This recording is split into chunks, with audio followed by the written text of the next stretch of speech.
Yo, what is up, guys? Today we are on my kind of new to me Ninja 400.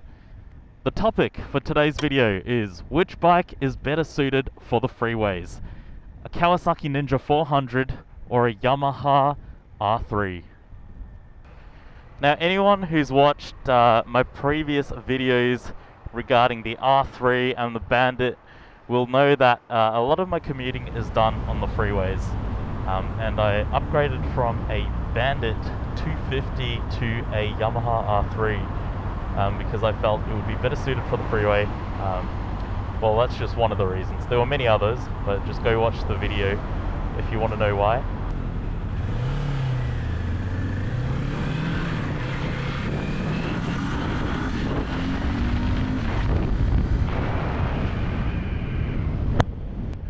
So what's better?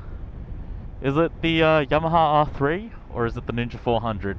Well, I'm not going to take up too much of your time. I'm just going to straight up go ahead and say the Ninja 400 is a better bike for the freeway, especially here in a country like Australia where the speed limit is more often than not 100 or 110 kilometers an hour. Now, I upgraded to the R3 for a host of reasons, one of them again being better suited for the freeway because it had, I think, 70 more cc. That bike has 320 cc compared to your typical 250. And it did do better, but ultimately that 320 it still didn't cut it for me. Now, maybe that's just the style that I ride at. I'm a guy who enjoys sitting in the higher gears. I feel like I'm cruising a little more. I don't like the needle being near red line unless it's explicitly intended to be, unless I'm really throttling it, getting on it and having a spirited ride. But if I'm just cruising like I am now, I want that needle to be low.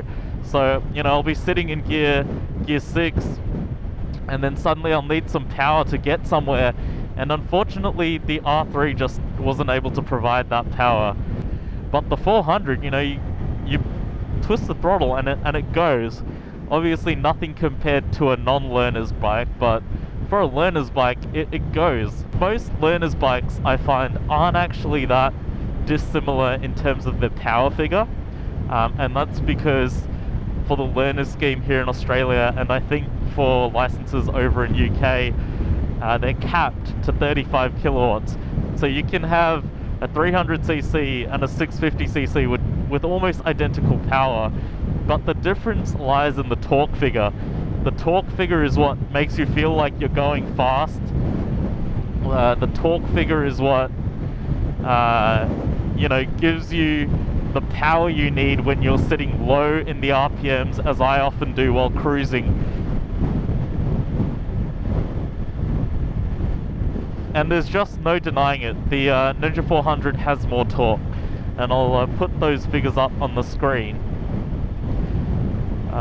Now, I really wanted to do a holistic Yamaha R3 versus Kawasaki Ninja 400 video. The reason I'm not doing that, and the reason this video is titled as such, is because I haven't yet taken this out into the hills. I have very little experience carving up those hilly, canyony areas. A majority of my hours are collected here on the M1 on the freeway, which is why I'm doing a freeway comparison. But I do hope to do a much more substantial, all-encompassing video when I've taken this out into the hills a few more times. One thing I will say about the R3 is that if you're lane filtering in like stop-start traffic, the R3 is better suited because it is a narrow bike, and because that was my first sports bike, I didn't realize how luxurious it was to have a narrow bike. You can really squeeze through gaps and get through places. With the Ninja 400, I always have to fold in the mirrors when I'm filtering, and there are some gaps that I'm just not willing to risk yet, which I would have done in the R3. One thing I will give for both bikes is they are not real super sports. Well, they're not super sports at all. They're more just commuter sports bikes, and that's evidenced by the rider triangle on both of these bikes. The fact that they are quite low powered with low torque, and also their fuel efficiency, fantastic, both bikes. The R3 does slightly better, obviously because it has a lower capacity, but this doesn't do too much worse. I think I'm getting around 4 liters per 100 kilometers, whereas on the R3 it was 3.7, so it's negligible. They're both still awesome, and that extra 0.3 of a liter that I use is well worth it because of the extra power that I have on tap, and the extra confidence that gives me on the freeway. But coming back to that point, these two are both sport commuter bikes. They're meant to be comfy, they're for learners, they're fantastic, and they both do pretty damn well on the freeway. The rider triangles are quite chill compared to an actual super sport. You can tell that even though this and the R3 have clip-ons, they're actually raised, so that means you're not leaning far too forward, and whenever you see a bike with clip-ons that are raised, such as this, that's how you know it's more of a sport tourer than a super sport. You'll notice on bikes like the R6 or the R1 where like performance is all that matters and comfort is just not a consideration. The clip-ons are a lot lower, so you tuck a lot more, and there's more pressure on the wrists, and you're a lot more forward slanted.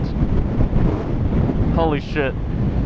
One thing I will say about both of these bikes though is that even though they're lightweight, which makes low speed maneuvers awesome, it makes moving the bike around great if you drop it, because you're a first timer.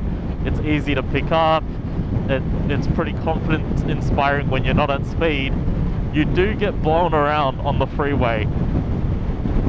Today is a particularly windy day, and I'm getting thrown all over the place. I can imagine a bike like a Hayabusa would just tackle this so easily, being so aerodynamic and so large and heavy. It would have absolutely no issue. But on a little R3 or a Ninja 400, I'm definitely facing the wrath of the elements here. So there you go, that was my brief analysis on why the Ninja 400 is a better bike for the freeway. Let me know if you agree or disagree in the comments below. I hope you guys enjoyed the video. Please consider subscribing if you haven't already. Leave a like and a comment. I appreciate each and every one of your support. So keep it coming, guys, and let me know what you want to see. Thanks for watching. I will catch you on the next one.